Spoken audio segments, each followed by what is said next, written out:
you want to say anything? Much love. Much love. You are in Israel? Yes. Yes. Yes. So nice to see you. Lockdown? Have to stay at home? Sort of. Yeah, Sort but of. there's a lot of nature around, so it's fine. Yeah. It's nice. Yeah. It's really nice to see so many friends. Yeah. Together. Can you hear me good? Can you hear me well? I hear you very well. I don't know about the others, but I hear you well. Yeah. There's a good connection. Woody. Yeah. If otherwise you don't want to say something, then maybe you mute your microphone and let somebody talk who wants. Huh?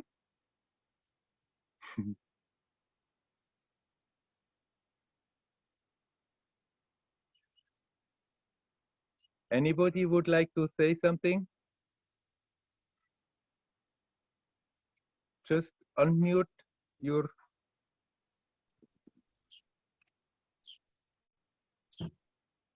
If I press. Hi, Werner. I have to go back. Okay. Hello. Hi. Hello. How are you? I'm doing quite well. Now, Good. somebody else. Oh, yeah. Yeah, can you hear me, time. Werner? Yes, I can hear you well. Okay, right. great. I have a question. Yeah. Regarding Ramana Maharishi's teaching. So the self-inquiry about who am I? But he also talks about being in the heart. Yes. Can you talk a little bit more about the being in the heart part? Okay. He identified that spot being in the heart on the right side of the chest. But actually, he didn't really mean a location. Being in the heart means being in the present, means abiding in the self. But it is helpful for the practitioner if we choose a point in the body where we are making it into our center. Because if we do have a point like this and use it again and again, it becomes a very powerful help. Even if the mind is restless and we have the habit of focusing in one point of the body, we just have to center and immediately the attention comes to the present. So if you like the location he gave, the right side of the chest, you can use that as a center, a personal center. It's not really that the heart is there. The heart is not somewhere, but it becomes like a gateway. But if you prefer to center at another point in your body, you can also center in the middle. You can center in the throat or in the third eye or maybe on top. Whatever is the most natural, you center there and make it into your center that you are using when you are sitting quietly and meditating, and when you are also busy, whenever you remember, you center in that center.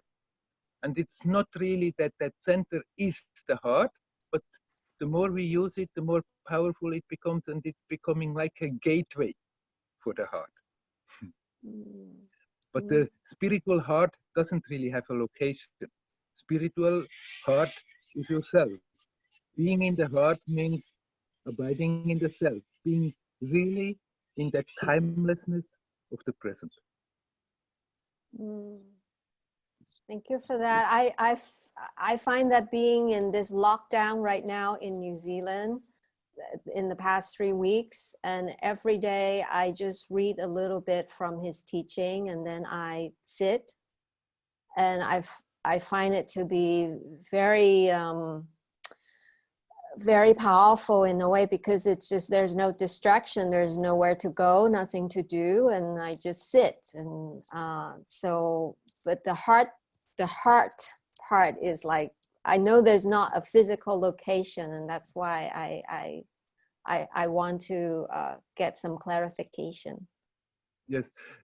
Look for yourself, which is the point where you are centering most naturally. And then use that point all the time. And it's becoming your spiritual heart, but at the same time, it's just a help for the mind, a focus point for the mind to bring the attention back to that timelessness of the now, which is the heart. Thank you. You are welcome. Lots of love to you and Sudha. I will tell her. Okay. I've seen in between Udi flashing. Udi, you want to say something?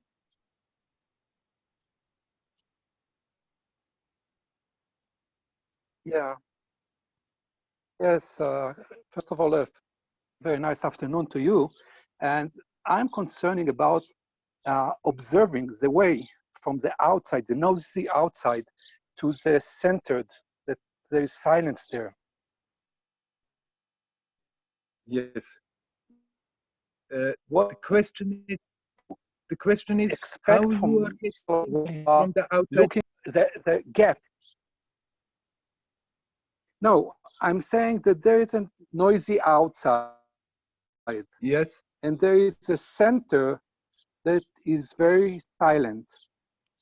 Yes. And there is any meaning for looking in the way between outside to inside? I mean, it depends what you are doing. When you are sitting quietly and you're closing your eyes, you can forget about the outside. But when you are active, then you cannot forget about the outside. But in spite of being aware of the movement, in spite of being aware of the noise, you can learn to be simultaneously also aware of the silence, which is always there. It's, after all, it's against the background of that inner silence that we are aware of all the activities, of all the sounds, of all the sense perceptions. So when you are sitting quietly and you have time and nothing else to do, put your undivided attention in that silence as good as you can. And then you become aware when the mind starts to work, when it goes off, and you come back again. And settle in that and relax in it as good as you can. But when you are active, then be aware of what you are doing. I mean, we have to be put at least some amount of awareness in our activity. But at the same time, whenever you remember, you can center and you can touch that unmovable aspect of you. More and more you become aware, no matter what is happening, no matter how noisy it is, no matter how agitated and active it is, there is always that silence that is absolutely not affected by that. But is it not, I'm trying to challenge myself as thinking that being in my silence is not ignoring the surrounding. No, that's simply an argument that comes from the mind, thinking it's selfish. I have to be involved in things. But actually, the greatest thing you can do for this world is to be really aware of that silent nature. And then something very beautiful flows through you. And it will come automatically into your actions. It's not an escape. Actually, it's the total confrontation if you bring your attention to that silence. And the more you are capable of being rooted in it, even when you are active, the more powerful you bring, like you are like a ray of light for this world. the more beauty is just flowing through you, whether you are doing something or whether you don't do something. So don't be afraid that you are somehow escaping. Actually, in our mind, we are escaping always from what we should do by being so totally obsessed with all our thoughts and emotions and with all our activities and what the others think about us. If we learn not to do that, then you bring something much, much more beautiful into this world. Because even if you focus on that silence, you are totally connected with everything. And if in a human body, a consciousness is aware of that unmovable aspect, then automatically on this human level, something very wonderful is happening. Don't be afraid of focusing on that silence. It's not a running away, on contrary. It's really the greatest thing you can give to this world. It's give me also the feeling of faith. Yes, because here now, there is no doubt.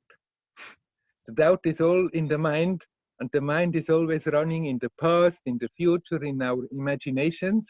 But if you are really in that timelessness of the now, there is no room for doubt. There is just that intensity of being, that intensity of awareness. How could we possibly doubt that? Thank you. I wish you well. So anybody who wants to talk, simply unmute your microphone and talk, and then you will pop up here automatically.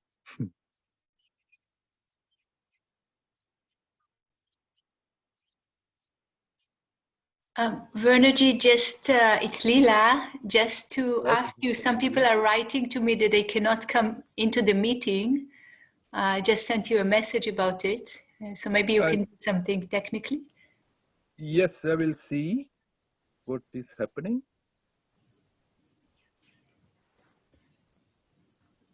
They should come in. So because 100 people can come, and right now 67 are there. So what you have to use to enter is my personal meeting ID. And my personal meeting ID is, I'll tell you, anybody who is waiting and listening to that, it's 597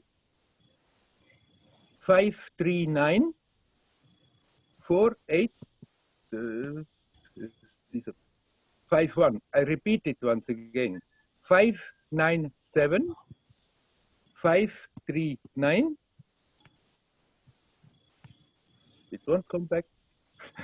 4851. This is my. I have also published it on the Facebook. Yeah, they write to me that they are still waiting for the host to enter the meeting, but I will send this to them. Okay, thank you. I'm here, so yes. I don't know what is happening, why it doesn't work. Maybe they didn't use that ID, or I'll check. Thank you. At least I haven't locked the meeting, so anybody can still join up to 100.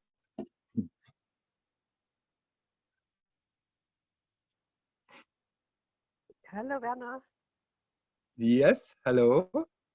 Hi. Hi. Yeah, I could also not log into the meeting over my laptop, and it doesn't never ask me for an ID. So, but now I'm with the mobile, it was no problem. I see.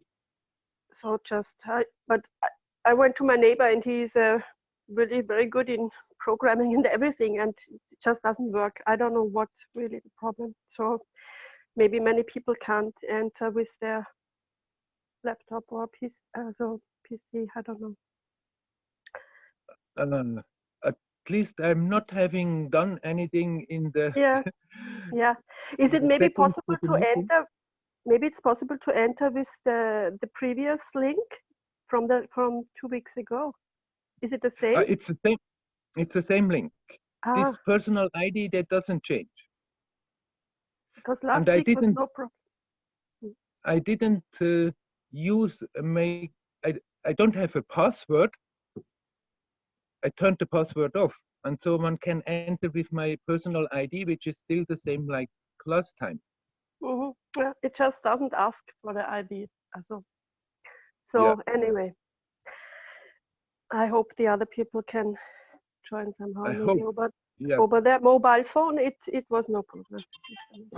Okay. Somebody wants to tell me something?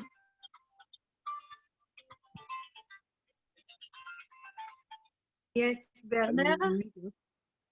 Yeah, sorry. Werner? Yes. Yeah, sorry, I'm talking now also on the phone because somebody tells me the same thing. Luisa, I don't know what is happening. You have to use my personal ID, which I have published on the Facebook. Some people, yes. Yes.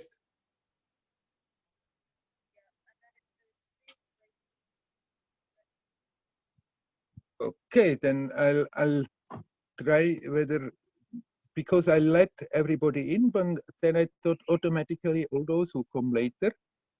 Yes, admit all.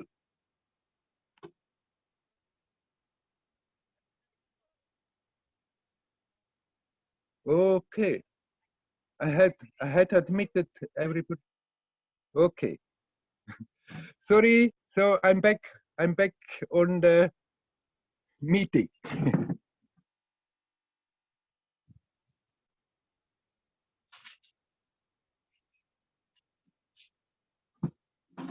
Hello, can you hear me? Werner? Yes. Okay. Yes, do you hear me? Yes. I want to ask you something. Do you hear me? Yes, I hear you. Please, can you hear me? Yes, I hear you well. It's Yes. Irit from Israel. We've met 1.5 months ago, if you remember me. I don't know.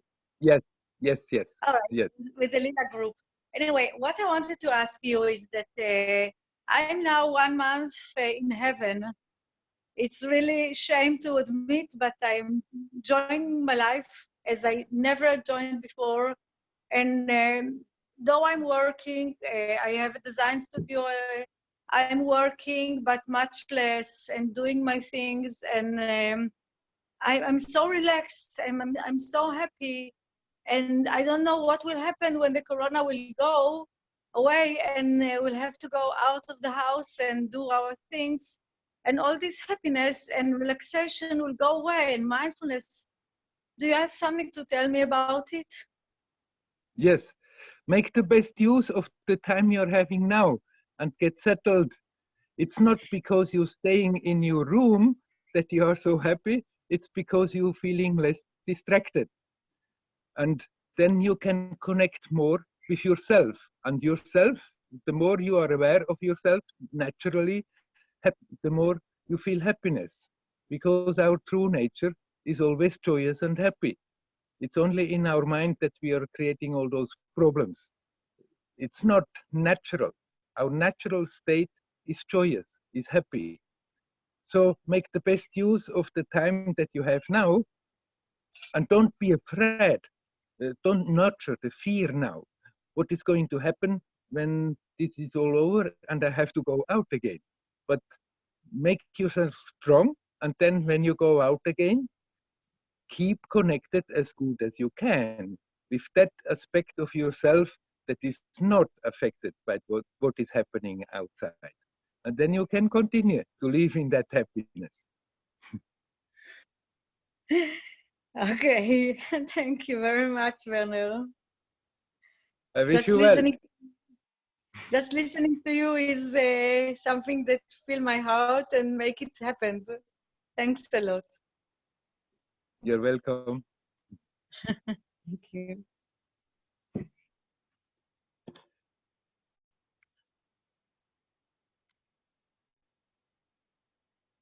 Werner?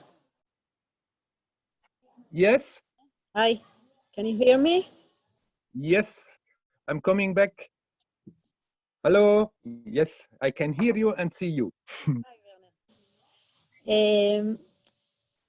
Most of the time, when in the being, in the self, there is nobody in the world. Like there is a big illusion that most of the illusion is that there is someone me, someone else. The someone is the illusion. It's like everything happens, no matter inside, outside, because it's just in the mind. Everything happens and just happened. Like nobody there. The world is empty of someone.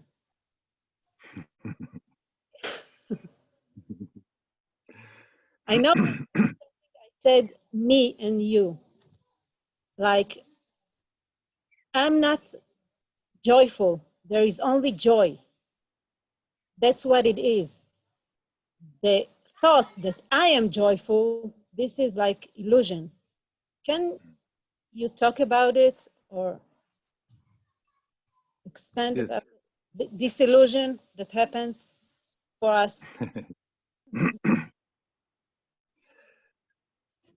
What you are telling is very popular Advaita teaching.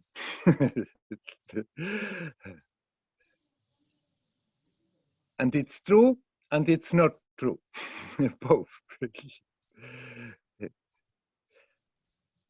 There is that one essence, that all oneness.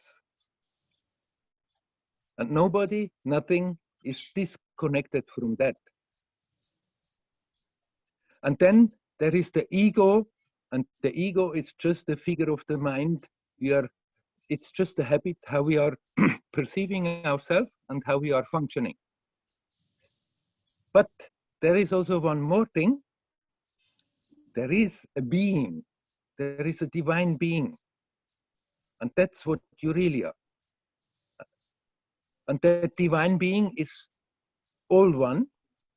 It's the all oneness. And yet in that all oneness, there is something unique.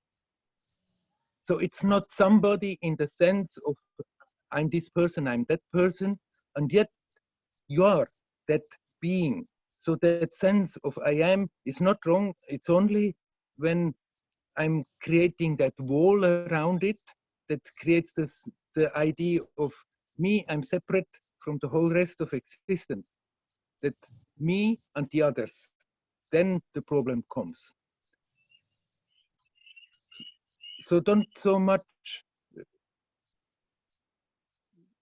move that around. There is nobody, there is somebody, there is nobody. Just be in that awareness of the present. You are a divine being.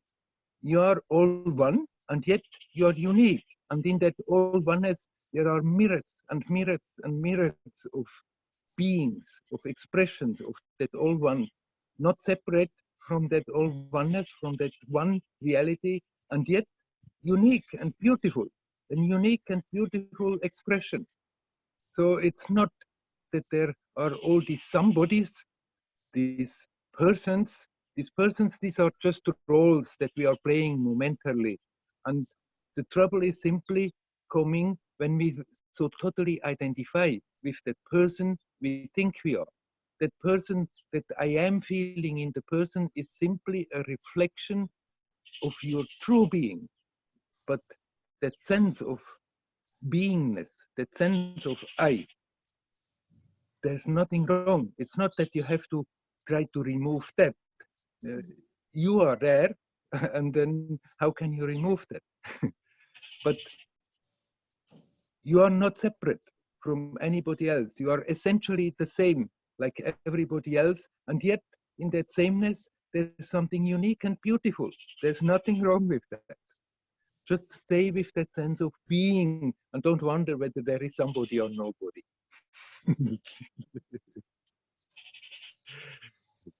Thank you.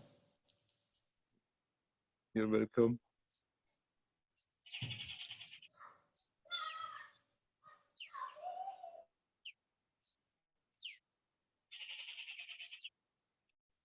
I understand that I keep on have to admitting people. That's what I didn't know. I thought once I admit everybody, everybody is in, but newcomers I have to admit again. That's what I'm doing now.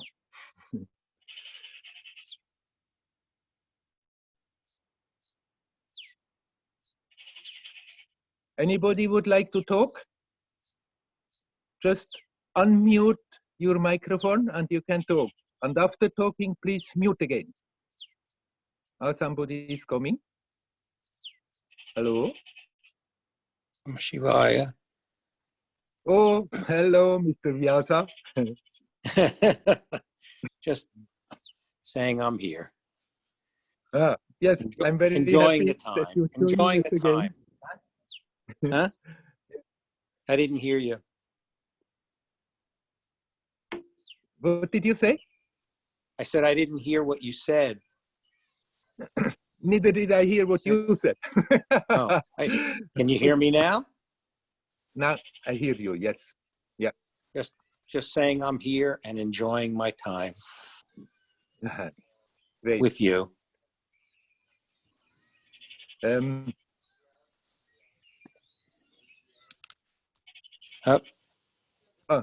You're still there? I lost you. I'm there. There you are.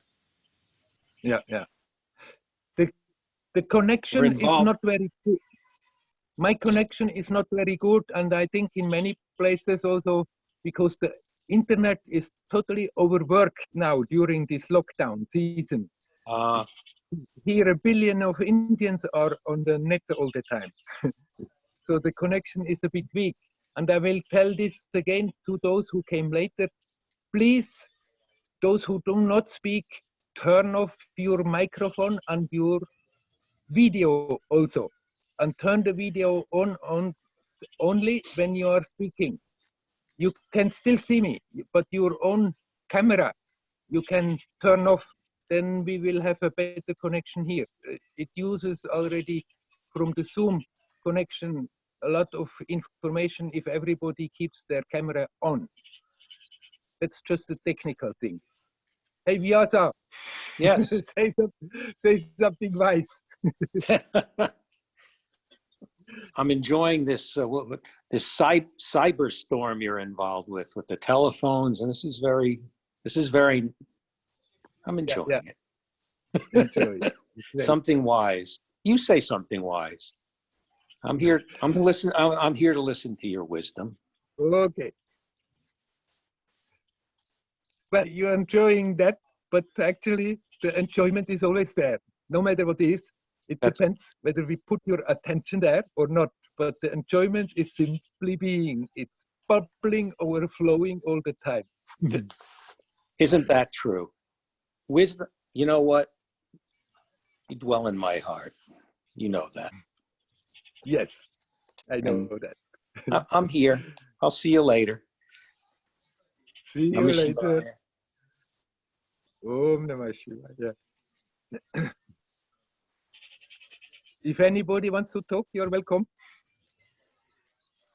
So when you want to talk, unmute the microphone and put the camera on. And when it's finished, mute the microphone and put the camera off. Like that, we have a better connection.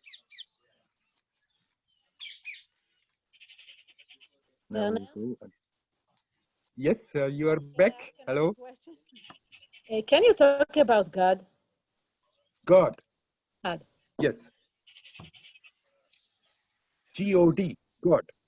Yes. Yes. God is something we cannot really talk about, and is being talked about all the time in different ways everywhere. God is that which makes all this possible. God is that by which you can ask this question. God is that by which I can enter. God is the essence, is that which you are. Your real self and God are not separate. Yet God is the total, the total of that. And in that totality, there is something unique and beautiful, which is a divine being that you are. But at the same time, you are God, and yet you are unique, your being. Now, the concepts that people are having about God, they differ very much. And it doesn't really matter if their concept helps them to relax and connect with that divinity. But if the concept of God is creating all kinds of mental trouble and confusion, then it's a pity. It's not divine. It's something that people created. I cannot see you anymore. Have you turned off your camera? Can you still hear me? No, I'm here. I hear you Ah, very well. now I see you again. All the ideas about God, they have been created by humans.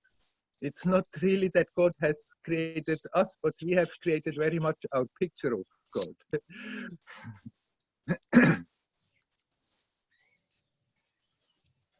If the concept we have in our mind, in our heart of God, helps us to open our heart and to relax,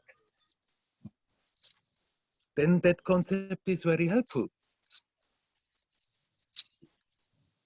And people are different.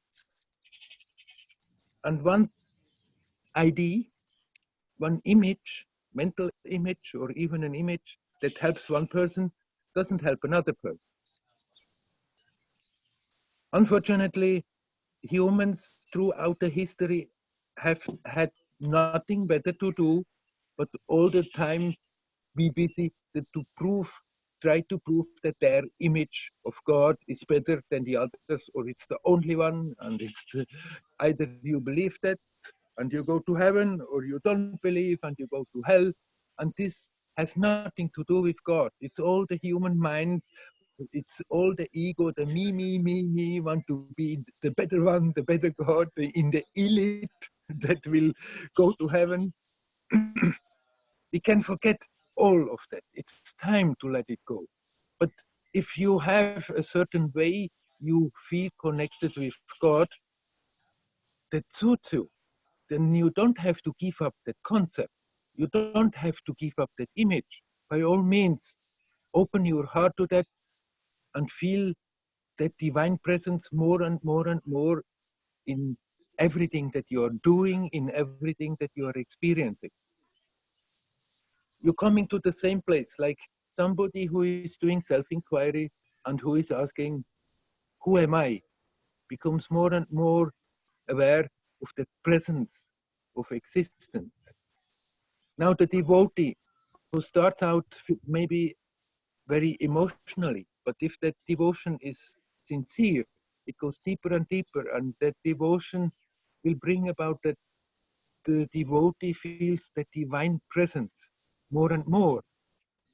When they sit quietly and communicate consciously with God, and more also in all their activities, and that presence, that divine presence, is the same presence that the one who goes on the jnana marga, on the way of jnana, touches by simply asking, who am I? Or staying with that sense of I, of that sense of presence.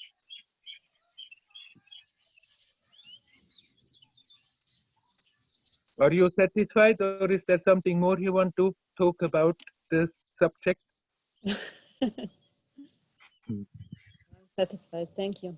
Is there something specific in your mind that you would like to talk about? Don't feel shy. Okay. In the self-inquiry, the only thing I find true is the sense of being. Yes. This is the first thing that happened in the morning. Actually, not. It's happened in night too. It's happened all the time, the sense of being. It's like I remember this sense of being. I don't know to say remember is right, but that the Yes. word you can say, it was there always. And when I talk about God, for me, like you said, God is this sense of being. And there is a big faith that's coming up with it, but the faith is not in something or someone, just there as a faith. Yes. And it feels very peaceful and very whole, like it's not getting into words. Right. Words and do you have any, like, does it create any conflict for you that you have that God image and at the same time you are busy with self-inquiry? At first, yes. At first, I was like, God, what? How did you came here? But no, it's like God is another idea. It's another. It's like saying Maya. It's like saying tree. It's like, okay. It's every time that I try to put God in some, to understand what is God, I feel that I'm losing God. Yeah. Every time. No, by all means, open up to God, but at the same time, continue. Sorry, I just had to admit again. Open up to God. At the same time, you can continue your self-inquiry, and you will see more and more and more the two will come together. Okay. Oh, I see. Now I understand. Every time somebody comes in, it flushes, and I have to admit them individually, so that I will do it from now on. Sorry for those who have been locked out for some time. Anyhow,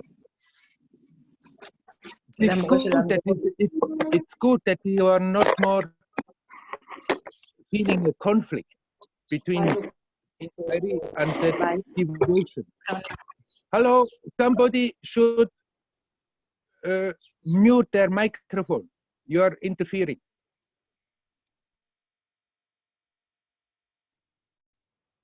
Maya, are you still here? Yes, I'm here all the time, listening to you. Continue like that, and whatever mood comes spontaneously more up, whether it's more an inquiry mood or more a devotion mood, let it come up and let it completely manifest. And if you go on like this, then you will see that more and more they come together, and then finally they are the same. Okay. Yeah. Thank you again. Thank you.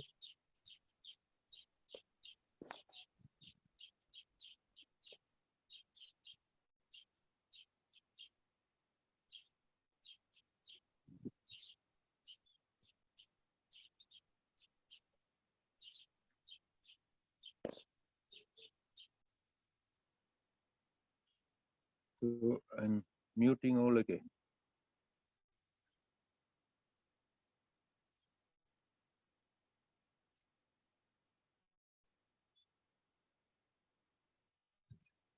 There I see a sign. Who is there?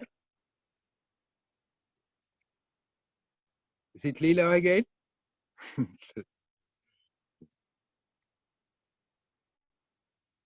If somebody tried to say something, I just muted again everybody because different microphones were open. So if you want to say something, please turn your microphone on, turn your camera on, and then we can communicate.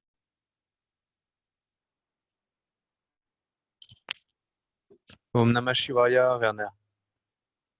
Hello, I see.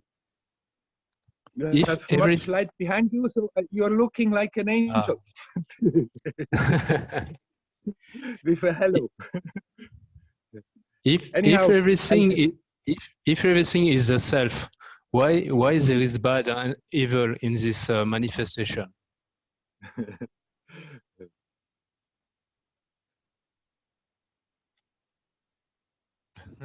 Amidst all. So, what did you say? Sorry, now I'm back. Yes, I said if everything is the self, why there is bad and evil in this manifestation? Why is there evil in this manifestation? Yes, yes. I see. Yeah.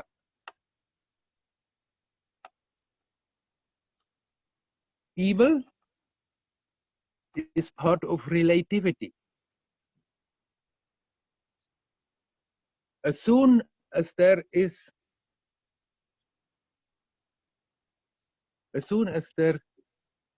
manifestation, automatically there is positive, there is negative.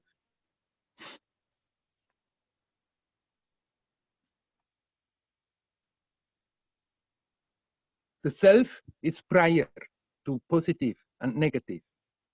But that there can be a manifestation, we have to have that polarity.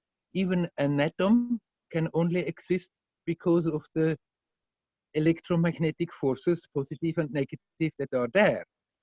And on the different level, there is positive and negative. There is contraction and there is expansion. If it is handled in harmony, then it feels all harmonious and good, and there is nothing bad. Then somehow on this level, in this world,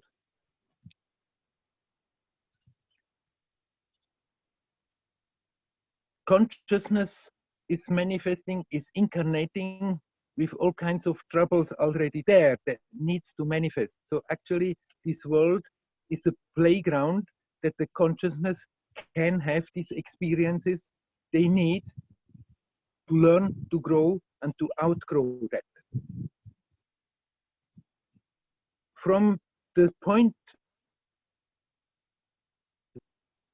viewpoint of the self, it's neither good nor evil. It's just a play of forces, positive and negative, that are necessary, that consciousness can learn, can grow, and can outgrow it.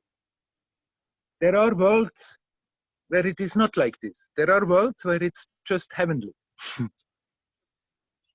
But this world is on purpose created in such a way that consciousness that is on this level of development, that the being that is on this level has the possibility to join in here and to have all the experiences that are needed to learn and to grow and to go beyond that. So from a divine standpoint, it's not really evil. It's something that is there that helps us to confront aspects that we need to confront in order to grow fast. Actually, this world is a perfect place. It doesn't look like, it's not on its own level, but it's a perfect place to grow. Because that continuous tension between pleasant, unpleasant, I like it, I don't like it, we have to confront it all the time. And then the definition of evil, it's also not always so easy, because what one feels is evil, the other feels is perfectly all right, because it serves its own purpose. It's the play of the self. The play is prior, beyond that. But all is there as an aspect of the self. It's only temporary. And we create so much suffering because we are not aware of that it's only a temporary appearance. We take this world much more real than it really is. It's a magic show. It's a magic show. It's a matrix where consciousness dives into it for some time, plays for some time, and then gets out of it much richer. And that continuous confrontation, that continuous possibility in one's life of turning so-called good or so-called evil, that is something that makes this human life experience so tremendously intense. Whatever helps us to connect, we feel that's good. Whatever increases the sense of separation, we feel that's evil. But it's just a temporary thing that we are unnecessarily creating. If we stop doing that, then we also are not more overwhelmed by the so-called evil we see all around, but we can see it's all a temporary play. Nobody suffers in vain. Nobody goes through it in vain, but everybody who goes through painful experiences, everybody who goes through unpleasant experiences, every effort is accumulating something very, very precious. And that being that goes through that, at one point, they will become aware of what they have accumulated, and they will look back and they will think, great, I went through all of this. And from there, it doesn't look evil anymore. But still, that doesn't mean we have to continue in the same way on and on and on to create troubles in our life. I mean, if we have learned a lesson, we can leave that behind. And the more we are learning to be in harmony with ourselves, the more naturally we will also be in harmony with the surroundings, accepting that there is often a disharmony there, but then still you can accept it and deal with it, and then it doesn't look like there is something terrible, terrible, evil happening there. Just a challenge how to deal with a disharmonious situation.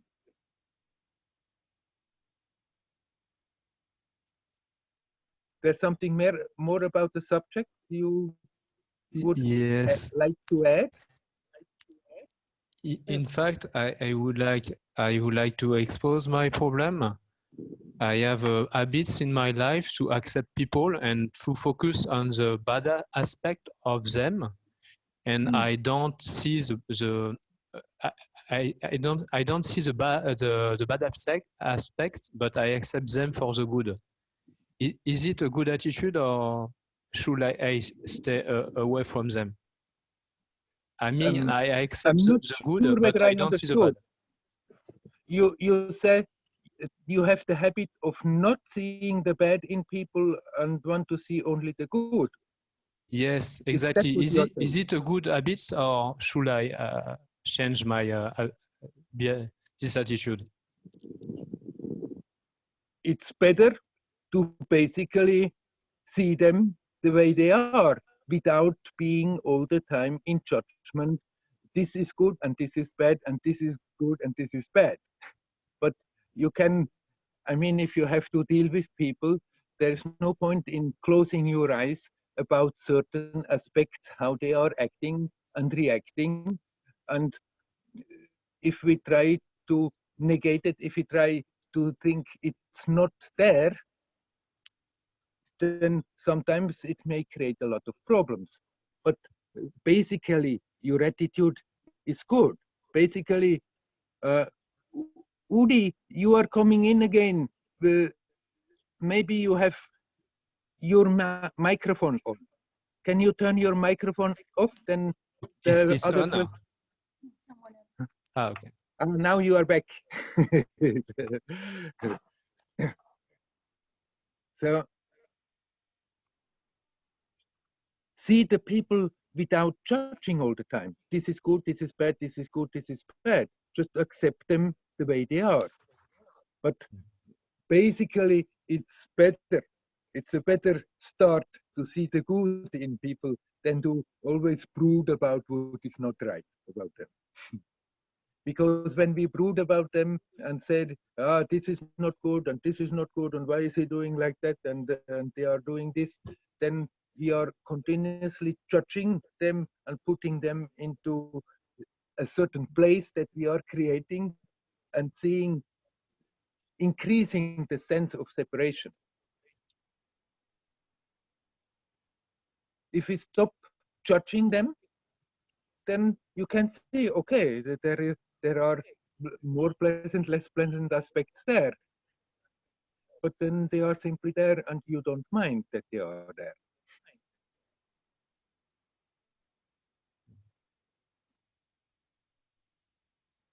In order to be able to not judge people, we also have to learn not to judge ourselves all the time. We can have a good look at ourselves and see what kind of tendencies are unfavorable because they create always sense of separation, they create always suffering, and work on them to rather get rid of them, but not as a moral judgment all the time that this in me is bad, oh, it's so bad, it's so bad. As long as I'm doing that, invariably, I will also do that with other people.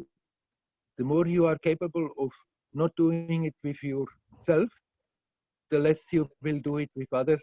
And then it's not a question of having to sort of consciously focus on the good of people. Then people are just people. People are manifestation of that divine play, and you accept them the way they are.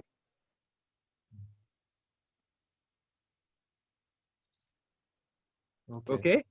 Okay, thank you. I have a question. Yes? Yeah, for example, when we're talking about people and in terms of, for example, there's a harmony in a home, and there Yes. are people who, by their attitudes, seek to break that harmony. I feel like friends, I feel there is two approaches. And I feel that one could say, I prefer to cut with these people so that I can keep the harmony of the home like a shield, so that I can develop the heart in this harmony. And then when I go out in the world, I'm stronger. Or there is the attitude to say, I let in whatever comes in and I just try to work with it.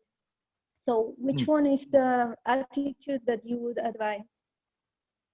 I mean, there is nothing wrong with having your preferences, that you like certain music more than other music. You like the company of certain people more than the company of other people. The problem simply comes in when we make our well-being dependent on that circumstances are the way I want them to be, and if they are different, then it's a problem. So if you can, by all means, be with people, move with people with whom you like to be, with whom you like to move, but invariably, many times, you will be with people and you will have to move with people where it's less harmonious. And if you can equally much accept that, then there is absolutely no problem. The problem is that we are resisting that, and I don't want, and it's making me unhappy. If you can accept, okay, now I'm in a place and there is a lot of stuff which I would not necessarily prefer to confront, but that's what it is. The present moment is what it is. It's a fact. And if we resist against that fact, then we are always miserable. And if we can accept the fact, then it's fine. So you can well have your preferences and arrange your life if it's possible, but many times it's not possible. And when it's not possible, accept that it is the way it is, and then there is no problem about it. And when it's possible to arrange it in a different way, is it okay to arrange it in a different way to avoid these conflicts? Or is it better to always just accept what comes? Well, you can arrange your life according to your ideas. You can have your ideas and can arrange it as good as you can, but many times it just will not work out. If you have that broad-heartedness, that you have your agenda, that how you prefer things to turn out, and if you don't get obsessed about it, if you just have your ideas and if you arrange it in a playful, reasonable way, as good as you can is fine. But no matter how much you arrange, there's always lots of stuff happening that you don't like, that you didn't want to arrange, and it always will come in. This world is simply like that. Be as enlightened as you want, but this world will never be a stream of pleasant experiences where everything goes the way you would like it to go. And one moment you like it, one moment you don't like it. One moment it's pleasant, one moment it's unpleasant. If we don't resist it, then there is not a problem. So both is there. You can arrange your life, but at the same time accept what comes. Arrange if you can. Many times it doesn't work out, and then simply accept that it does not work out the way you have imagined it, the way you wanted it, and even if it's unpleasant, okay, it's fine. You're still here now. The source of happiness is not in that circumstances that I prefer, but you are the source of happiness that you are looking for. So if you are aware of that, then playfully you can arrange your life, and at the same time you can accept whenever it doesn't work out. Okay? Thank you. Okay, thank you. I would like to ask you, Werner, if there's Yeah. if there is an option that we try to arrange our thought or life using opposites from things, even good and evil, we look on them as opposites, but truly there are different points of observing in our life, and not truly opposite as we can think about them. Actually, I didn't quite get what you are asking with all these opposites. What is the question? The question is even the good and evil, we usually think about them as opposites. Yeah. But my feeling is that there are different points in the same line of expression of our life. Yes, that is correct. On the relative level, on the level of manifestation, we can say there are opposites, because the whole manifestation is based on the polarity of opposites, of positive, negative, of good and bad, of beautiful and ugly, but it all comes out of the same source, and ultimately it's an expression of the same life. You're perfectly right. So why we use this linear thought instead of some circular thought in our life? Because we have been trained like this, unfortunately. We're growing up in a society where everybody, most of the people, function like this.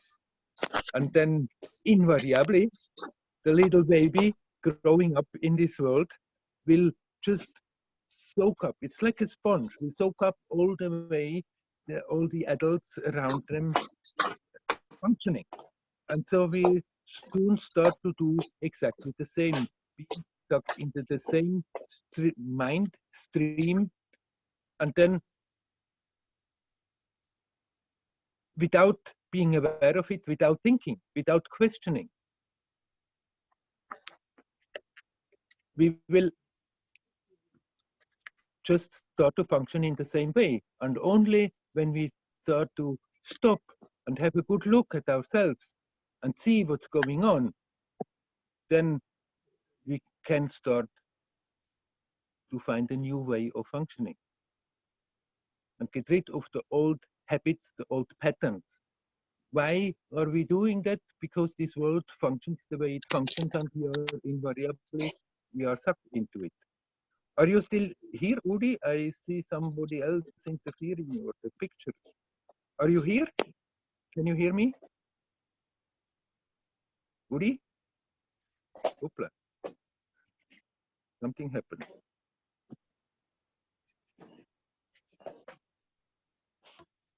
I think too many mics are open. I'm going to mute all again. And then, Udi, if you want to come back and talk more about it, you have to unmute again.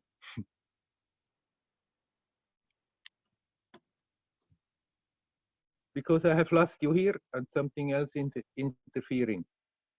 Okay, anybody who wants to talk, please unmute your mic and we will, and the camera.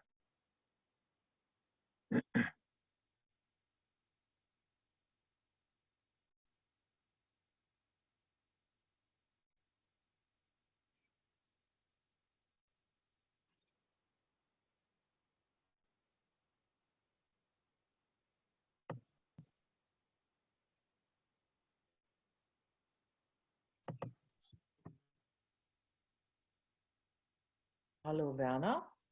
Yeah, hello. This is Manuela. Hello, Manuela. Now I see you. I have a question about letting go. So Yes. I asked myself if letting go is really always the fear of death. Because so I, for myself, I recognize now in this situation even more, or let's say, usually my mind thinks I have no fear of death. So I don't mind to go out of the body. But so I realize in a lot of small things like letting go jobs or letting go people or letting go relationships, there is this fear of letting go. And I thought, what is behind of this? Is it maybe the fear of death? So why is letting go so difficult? It is, you're right. It is actually based on the fear of death, because letting go is like a little death. It's something that we have and we are defining ourselves with that connection, be it a thing or be it a relationship, that I'm defining my life, I'm defining myself in connection with that, and then letting go, that's like part of myself is going, which of course is not really true, but in the mind it looks like this. And you said, okay, you're not afraid of death, and that's good that you're not afraid of dying. In the mind, you can accept it, but obviously, if you are confronted on really letting go, that fear still comes. Because when it comes in little things, it would also come in the big letting go. But never mind, if that fear comes, it's not that you have to somehow persuade yourself not to have that fear. When that fear comes, then just accept that that fear comes and don't struggle with it. But shift your attention from the life situation that brought up the fear and just shift it to the fear itself, to the emotion, and see what it is doing to you now, how it is affecting your experience now, what it is doing to your body, what it is doing to you energetically. And when you start to look at fear in this way and see all the tension it creates, you can start to do the opposite and start to relax. And then gradually the fear loses its power over you. So I can say from my side, I really much observed fear, or I observed letting go. And even if I'm really aware of, let's say, this job I don't want anymore, but it gives me a security, but I'm aware of this is only the fear of letting go. So, and letting go the security. So I'm pretty much aware of it, but still, obviously, even if I know what I'm creating is not really let's say healthy for myself, still there is this fear of letting go. Even if I know, a part of me knows it's not a problem. So so, and then I ask myself, is this letting go or this death fear I don't know if it's a death fear, but if it's really the fear of the unknown. Yes, it's the fear of losing something which you hold on to in order to define yourself, and you think you are what you know about yourself, and then letting that go is the fear of the unknown. How can I, without thinking this thought, the feeling is there, how can I exist without having that? Or would my existence just be miserable without that? Well, actually, it's the opposite. It's not that you have to externally get rid of everything, but giving up means giving up that grabbing, that attachment to things. And somehow, miraculously, instead of simply doing so and feel relieved, we are holding on to all that stuff that hurts us as if it is the most wonderful treasure that we have. Because somewhere in the mind is that feeling, yeah, but if it's not there, what then? But that comes from the mind, that I need a certain definition in order to be, but I am, whether somebody defines or don't define. The less we are doing that defining, the better, the happier, the broader, the expansiver you are. So it's just a habit of the mind. Or the habit of experience. Yes, I mean, yes, the habit of the experience that influences the way we are thinking and feeling. That's what the mind is. And it's out of habit that we are holding on to instead of letting go, because letting go would be such a relief all the time. Letting go would be bliss compared to holding on to all those stuff that creates tensions. As I said before, I don't mean you have to get rid of all your money. You have to get rid of all, and you have to become a sadhu and live on the road. Yeah, but I mean, letting go, it's not an easy thing. I mean, for me, I can say, it's, even if I'm totally aware what you say, I totally agree. But so I could ask, how works letting go? How works letting go? You look at things, you look what a certain subject, you bring up a certain subject in your mind, you see what it is doing to you right now. How, when there is tension involved, how you are also on all the levels getting tense about it. And how does it work to let go? You learn to relax, relax, relax, relax. And start on the easiest level. Relax your body, relax your legs, you relax your feet, you relax the whole rest of the body. Relax energetically. And the more you can do that, the more you become aware that that thing, that idea, that concept, whatever it is, that is having a hold on you, that hold is disappearing if you are not getting tense in connection with it. You mean simply breathe in, breathe out, and relax. That is, of course, the way to go about it. Okay.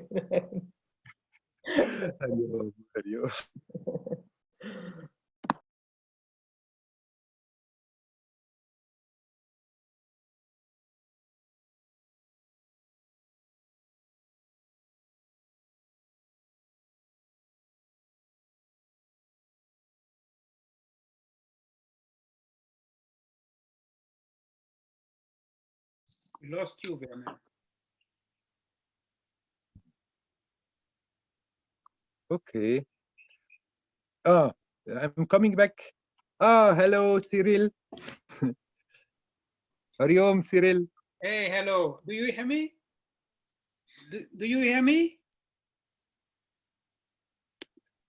I don't know. I don't know. How should I do? It's the first time here. You hear me, Werner?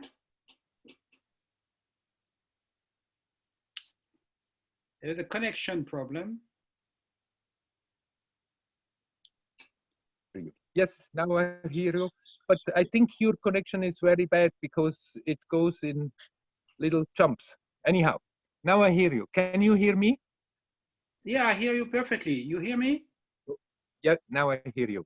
Okay, okay. It's great to have you. It's great, refreshing, and this nice energy. I went through something, I won't say what, but had some difficult time. And last time I look on YouTube at your last meeting, which was not very technically there was some troubling, but it was great. And now it's, I mean, I came back. It's yeah, it's great to hear you and to have your joy and your presence. That's all I have to say. And what you say about accepting. I mean, I'm going through something like accepting, and okay, and relax. Okay. Yes, you know, accepting is never weakness. Accepting doesn't mean, okay, I accept things are they are, I can't do anything, I'm a victim. It's not at all like that. Okay. Accepting means simply accepting the things they are and then deal with the situation and make something beautiful and constructive out of it. Yes. Yeah. So I wish you a lot of strength in whatever you are going through. Hari Om. Hari Om, Hari Om, Hari Om. Well, just one point. How is the weather? Is it warm in Tiruvannamalai? Is it? How is the situation with the confinement? We are on the total lockdown. Previously we could go shopping. Now, for the time being, that also has stopped, and only door delivery. You can tell the shops to bring things to your house. Oh. But I mean, so far it functions and it's relatively peaceful so far. Let's see how it continues. It's quite hot, but then it's April. It's normal. Yes. Sometimes it was hotter in April than what it is now. Maybe the diminished pollution is good for the climate. Yeah. Great. Okay. Thank you, Werner. Werner?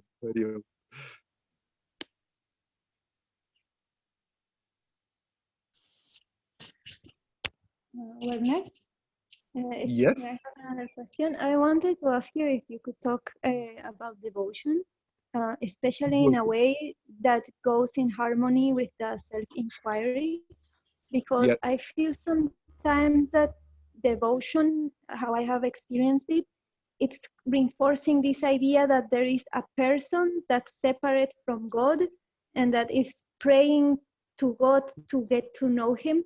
And I feel that sometimes that makes difficult an inquiry where you want to drop the identification with any person you are creating and just realize in that moment. So how can devotion go in harmony with the inquiry? It goes perfectly well in harmony. Because if you really pray to God, maybe in the beginning, it's a bit that we are praying more like a beggar. Give me this, give me that, and give me enlightenment and give me whatever. But more and more, the praying becomes being aware of God. That when you pray to God, that more and more you just feel the divine presence. Like there is a wonderful example in history. There is Francis of Assisi. He was not a scholar. He was quite an indulger and a freak when he grew up, a rich, spoiled kid, and indulging in all kinds of enjoyments. Even amongst his peers, he was looked at as one who is never going back from any indulgence. And suddenly he felt, when actually he was on the way to war with another city, and then he heard a divine voice that he has to turn back and that he has to build up the church. And he was totally confused, but he returned to Assisi. And then first he just thought, okay, my job is to build up that little church, San Damiano or something. But he prayed and prayed to God. And people who heard him in the beginning, he just was talking all the time to God and telling all his sorrows and, and talking and talking and talking. And then gradually his prayer was getting less and less and less talk. And then more and more he just was sitting there and connecting with God and just still talking, but it was getting less and less talk. It was getting more like that he just was sitting there and saying, oh my God, oh, in his Italian, oh Dio mio. And finally he just sat there saying, God, God, Dio. And then he kept completely quiet. And his prayer in the beginning, totally from a dualistic standpoint, more and more simply by praying, he became aware there is no separation. It's not that me and there is God and there is Cyril, please mute your microphone.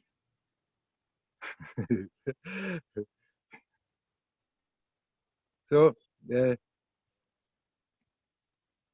is not me and God and there is a gulf, but by praying, by connecting with God, you become more and more aware that divine presence is always here. And you can, when you feel more like it, do your inquiry and feel that presence by doing self-inquiry. And when you feel more like it, learn to feel that same presence when you are connecting with God. Not as a beggar, but simply expressing that awareness of that connection, of the divine connection. You have to say something, then you come back into the picture. Yes, because thank you very much. now that you are back here. Thank you. Okay. After, please, everybody, after talking, mute your microphone, because otherwise a little bit you're moving your phone or something and it's interfering. That's what happened the last time all the time. Anybody else would like to talk?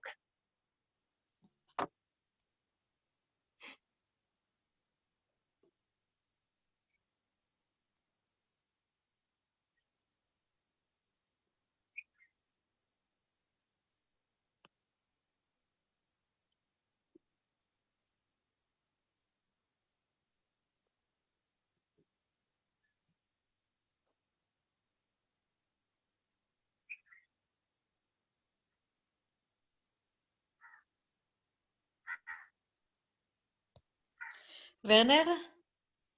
Yes, I hear you again. Yes, hello, I hear you. Yes. Hi. So I want to continue my question before, and you told me that I'm much more happy now because I have less distractions in the Corona time. So what came to my head as a question is the distractions in the time of no Corona are in my head. It's not that so many people are calling in my phone and I have so many business to do outside. It's my head that makes me distracted all the time. And my question is what to do with my head regarding these distractions in a non-Corona time. Should you cut your head off? Huh? Yeah. I just washed my hair. I washed my hair, but it doesn't help. It doesn't help. It doesn't help so much, no. No. Right, but you're perfectly. I have so many temptations. But the distraction is not out there. The distraction is in our head. And yeah. I mean, somehow you have managed to get less distracted because you stay home. That's good. Not everybody. Some people, they are very distracted having to stay home. I'm very limited. There is nowhere to go, nothing to do. I'm very limited. So my head doesn't find many things to do. Go here and there and here and there. I'm stuck in the house and I'm very happy. Yes, that's good. That's great. So you are not turning your mind around, because many people are at home and they get very distracted just because they cannot go out and thinking and thinking and being afraid. The distractions, they are not outside. We are creating them. You are always in touch with everything. You are connected with everything. It's not that you ever disconnected. But then certain scenarios we prefer, and then we feel less distracted, and certain circumstances we don't like, and then we feel more distracted. But it's I in my mind that is creating that sense of distraction. So don't be afraid. Don't start it already now. That after, when this all is over and you can move about again, don't start the fear that this will go away. But in contrary, when these ideas come, and not knowing how it is going to continue when this is over, then you just reaffirm to yourself that you're making the best out of the situation and connecting in such a way with you that after that it's easier to not lose that anymore. Even if there is more activity in your life, it need not distract you. And even if it momentarily does, then never mind, then just the moment you become aware, you connect again. That's how it goes. We get off, get in our dreams, then you become aware and you connect again. When we are not aware, nothing can be done. But when you are aware and become aware that so much time has passed and I was totally distracted and disconnected, don't prolong it by beating yourself up and think, oh, I'm no good, but let just that all go. And the moment you become aware, at that moment, simply connect and relax. Connect and relax, and you're right there again. And if you do that consequently, then also when your life becomes again more active, you will not feel that you are being distracted all the time. All right. Okay. Thank Wish you. you well. Thank you. Hmm.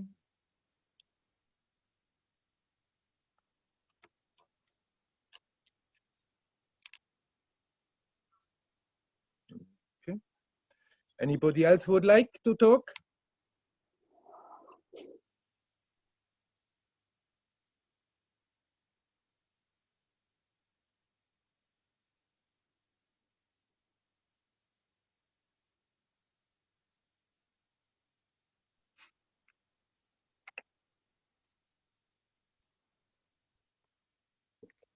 Me again. Yes. Do you hear me? Yes. Hello. Hello. We like to talk about meditation. We did in the very beginning a little bit. But so my question is, what is meditation from you explained? I would like to hear that. What is meditation? And how to be in meditation, or How do to be in if you can, meditation. if you can do it.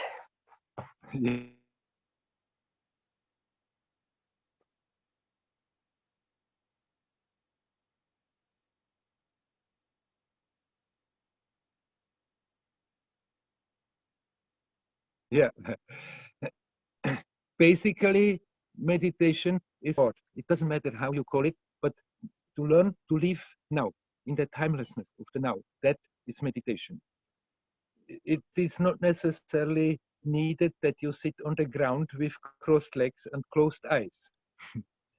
But it is very helpful if you have every day some time where you are just not doing anything else. If you cannot sit on the ground, if you feel it uncomfortable, you can sit on a floor, on a chair, or you can also gently walk in a way that you are not being distracted much, and put your undivided attention to just be consciously conscious, consciously aware, consciously alive, consciously now, as good as you can. And then bring that attitude as good as you can in all your activities, that you don't lose that touch, but to bring your attention back to that conscious touch. That is what I'm calling meditation. Okay. It helps very much if you have every day some time where you are doing nothing else. Then more and more you can bring that same spirit into your activities. Because if you do it every day for some time, it's like building up a bit the current in your life that is there. And if that current is there, when you find yourself agitated, full of tensions and contradictions, it's much easier to relax into that current than if that current is not there. So it helps if you have every day some time where you're doing nothing else. For that, it's very useful to do the formal, official meditation, but you can do it in your way completely. It doesn't really matter. Usually, that's unfortunate, but usually on the spiritual market, everyone who is doing something is always trying to prove that their way is the best or the highest or the fastest and better than everybody else. And this is all the usual silly human nonsense. There is no such thing. The best way is that which comes the most natural to you. That's the highest, the best, the fastest. And it's very different from one person to another. So if you find certain types of meditation that help you, that come naturally to you, then by all means, then practice that meditation, but be always aware it's not the external form that matters. It's not the technique of the meditation that matters. The essence of the practice, the essence of the technique is that the technique is just a crutch for the mind to make it easier to turn the attention back to the source in one way or another. That is meditation. Yes, I find it easier or simpler together with people, or when I was there at your place. I remember it was much more quiet and beautiful and quiet. Then when I'm sitting at home, I rarely do it because it's difficult. Yeah. Try to do at least a little every day. Don't have to push yourself grinding your teeth and spend hours doing that. But try to do it a little every day, just that. And then try to remember throughout the day just to connect and relax here now. Whenever you remember, and even if you stay just a few seconds consciously connected, those few seconds, they are very precious. And gradually, it builds up its own power, its own momentum, and it's getting easier and easier. Mm-hmm. Of course, when the circumstances are to our liking, when we have the support of a group, it may be helpful, but that doesn't mean it's not possible when we don't have that support. You can connect in your heart with all the people that meditate on the world, and you have also the group there. Yeah. Okay. Thank you. Okay.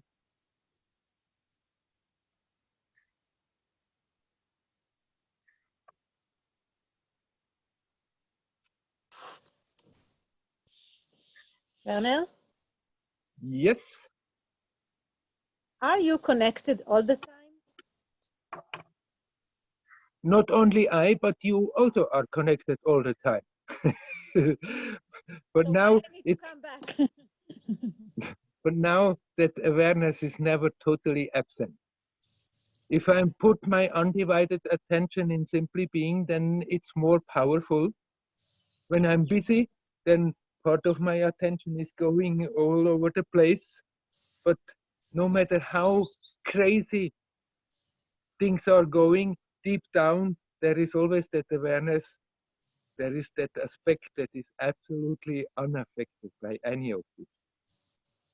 It's a bit like, you know, when you go to sleep and you dream, and you are totally absorbed in that dream, then it looks like total reality during your dream.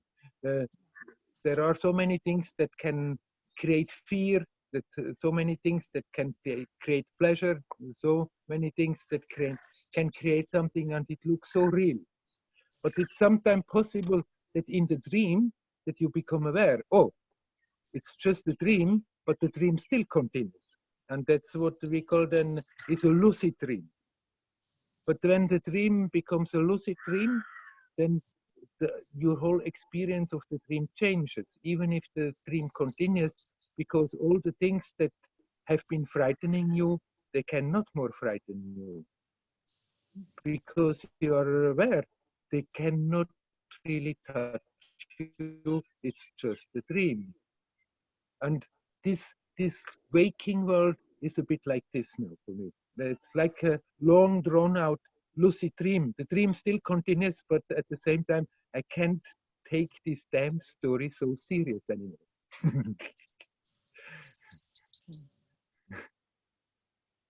That's the problem. We're taking ourselves as a person serious and taking everything so serious and make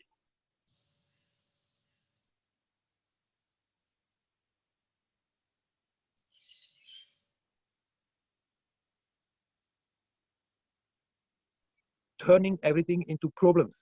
If we stop from day to day, getting richer for the experience with every moment. Sometimes it's pleasant, sometimes it's unpleasant. That doesn't change. It's not that it's always pleasant. But the joy of existence is not affected. If the circumstances are pleasant, if they are exciting, there may be a moment of intense joy, a moment of bliss, an ecstasy. That is an experience. It comes, it goes. But that peaceful joyousness of existence is always there, no matter whether things are pleasant or whether they are unpleasant. No matter how hectic, no matter how nervous things are around, there's always that thing that is there like a rock, not affected by any of this crazy game of the world. It's dreamlike. And like in a lucid dream, when you are aware that it's just a dream, then it's not affecting you in the same way. Okay. Thank you.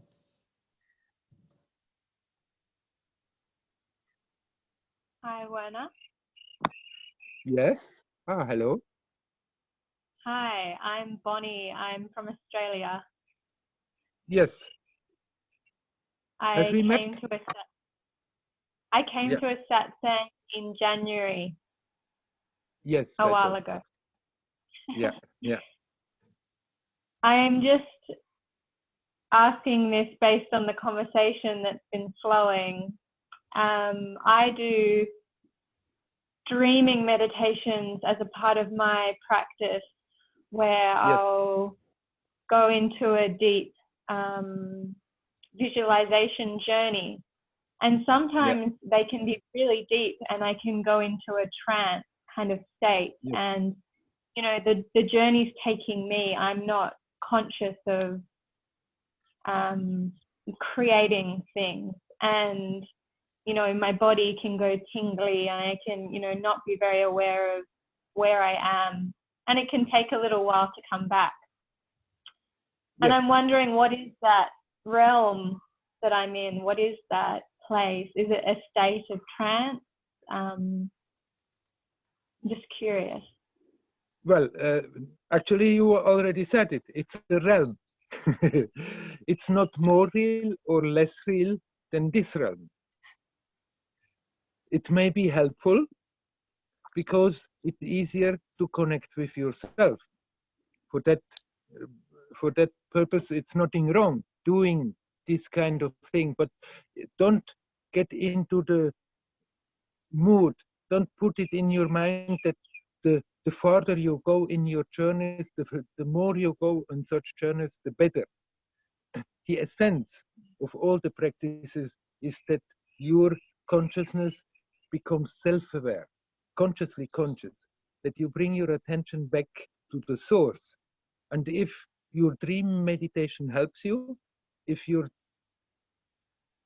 trances help you, then this is perfectly valid.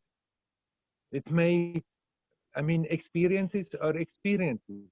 We don't have to take them too important and too serious, but still, some experiences, they are purifying. I mean, no matter whether we are seeing something very agitated, if we are in a hustling city and a lot of traffic is going on, or whether we're having a divine vision, ultimately it still matters whether we are becoming aware what is it that makes the experience possible. But some experiences, some type of experience has rather the tendency to agitate us more and clutter our mind, and other experiences have the tendency to purify the mind, that we can get quieter in the mind. And if it helps, if it does that, then it's perfectly valid. Don't try to find reality in your journeys, in your dream journeys. It's you who make it possible. You are the reality. You are the source of the reality. It's not the journey. But if this kind of experiences helps you to be generally more relaxed, more quiet, then by all means, it can be very helpful. Yeah, I feel it gives me a sense of deep trust and support and guidance. Good. And yeah. Yes, and the more we have trust in our heart, the more we can just let go. We hold on because we cannot trust, thinking that something precious is go away from us. And if we can trust, then we can let go. Thank you from Australia. Nice to see you. Welcome. Hari Om.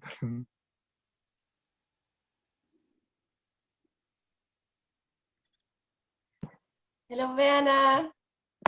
Hello. Hari Om. Hari Om. Hari Om. Hari Om. There you are again. Yes, a bit late, but we're here. So sometimes I'm wondering about just listening now to the satsang, and sometimes, I mean, often I'm looking at the screen, I'm looking at you or the one who's speaking, and sometimes I'm closing my eyes and feeling like strong presence in my body, in my surroundings, just presence, awareness. But then also it's like my sense of hearing and listening is kind of drifting away. It's like my attention goes so much inside or outside or somewhere, that I'm not listening anymore. And I'm wondering if that's just a deep state of stillness, or a state of drifting into a kind of a sleep in my meditation or in my being. I mean, both is possible. If you go in a deeper state and you don't connect so much on this relative level anymore, then you may miss some things that are happening here. But I mean, everybody knows that. We can also just wool gather and fly around with our mind somewhere, and then not more be aware what is being talked about. So I cannot say what you are doing. Both is possible.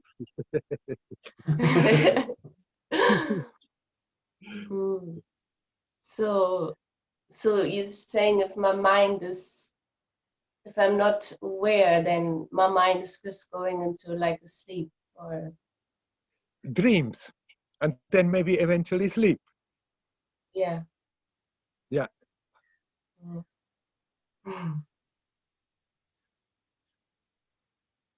So you can try, as long as we are here together and talk with each other, to be concentrated and listen, and while listening, in spite of that, go deeper.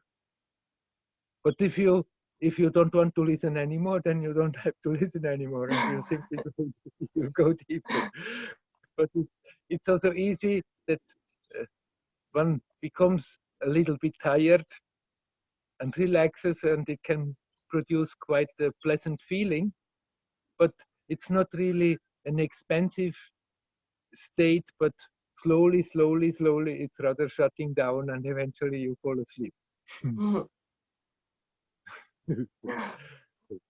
So you have to be the judge of what you are doing. Just observe and see what's going on.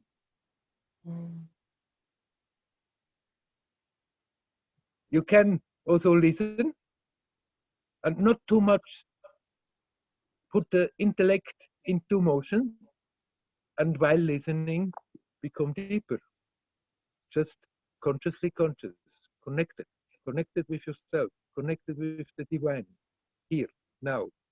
Learn to relax in that more and more, and at the same time, you hear the words, you understand the words, but you need not think about it. They just come. If you listen like this, then it's not dreaming and sleeping.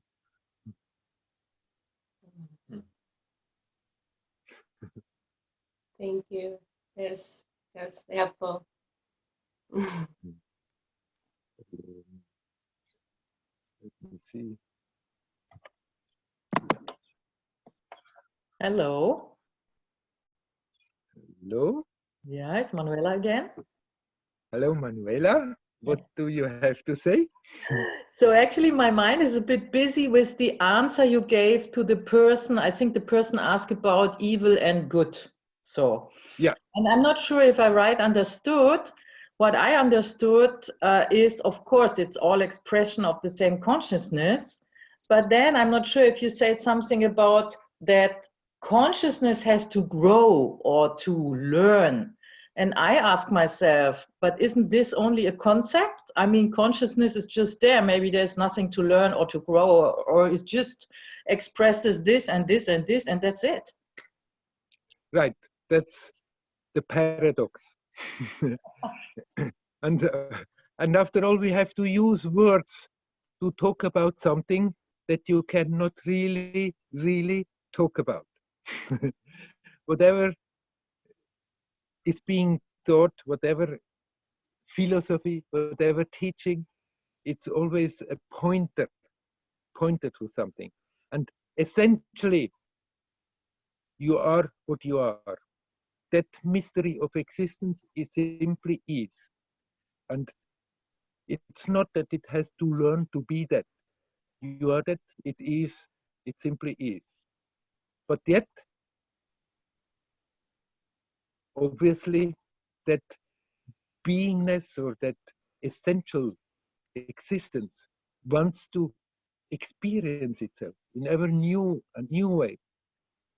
And so consciousness essentially remains the same, but the experience of it is evolving and unfolding. The two apparently contradictory schools that also in India we have the two schools. One school says there is only the self, there's only Brahman, nothing else. And somehow by mistake one seems to slip out of it and struggles and come back, and then it's again as if nothing has happened. And then there is the other school and says, yes, all is divine essence, but something is evolving and evolving and evolving. And they are not really contradictory. They are simultaneously both true. Essentially, it is what is. And yet, there is a point in this whole creation. There is a point that consciousness, that beings can dive into these creations and learn and grow and unfold all the time, essentially remaining the same, and yet the experience of that essential reality can unfold and unfold, and there's no limit to that. It simply goes on and on and on. But the thing is, as long as we are identifying with that role that we are playing in this world, as long as we think I am this person separate from everybody else, then this process is most of the time painful, a lot of the time painful, and it's very slow. And we don't have to continue. When I say it goes on and on and on, I don't think you have to struggle and struggle and struggle forever. We don't have to continue that. We can become aware this person is not what I am. This is just a role I'm playing in this theater. But I am that which makes the whole experience possible. And then once you become aware of that essence and get rooted in it, everybody has glimpses, becomes aware, moments. But then when you get rooted into that, then basically that doesn't change, and yet the experience of that and the expression of that keeps on changing. So something remains always the same, and something keeps on unfolding, unfolding, and there's no end to that. The two, they are not contradictions. They are simultaneously possible, even if it sounds paradoxical.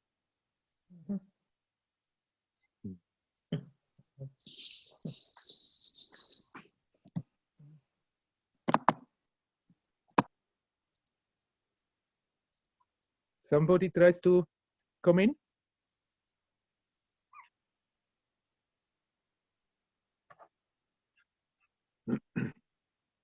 Well, I think we covered our ground for today. I'm going now to the settings and turn off the recording.